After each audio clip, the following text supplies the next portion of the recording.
മനുഷ്യൻ നല്ല മനുഷ്യനാണെന്ന് നാട്ടുകാർ പറയുമ്പോഴല്ല, പ്രവാചകൻ സല്ലല്ലാഹു അലൈഹി വസല്ലമ തങ്ങൾ പറഞ്ഞു, ഒരാൾ മരണപ്പെടുമ്പോൾ 40 പേര് ആ മനുഷ്യനെ കുറിച്ച് നല്ലത് പറഞ്ഞാൽ അവന് സ്വർഗമുണ്ടെന്ന് നബി മുഹമ്മദ് മുസ്തഫ സല്ലല്ലാഹു.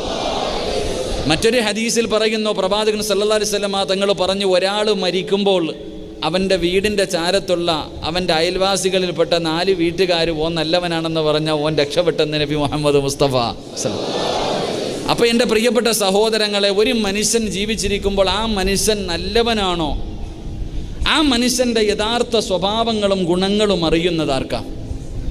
ഇപ്പം എന്നെ സംബന്ധിച്ചിടത്തോളം സിറാജ് ആരാണെന്ന് ചോദിച്ചാൽ എനിക്കും അള്ളാഹിക്കും അറിയാം. പിന്നെ എന്നെക്കുറിച്ച് കൂടുതലായിട്ട് അറിയുന്ന ആർക്കായിരിക്കും? പറ മനുഷ്യന്മാരെ, നിങ്ങളെക്കുറിച്ച് അറിയണമെങ്കിൽ നിങ്ങൾ നോക്കുമ്പോൾ തൊപ്പിയും ധരിച്ച് നല്ല നിലയിൽ എല്ലാവരുടെ മുന്നിലും നടക്കുന്നു. പക്ഷെ നിങ്ങളുടെ യഥാർത്ഥ സ്വഭാവം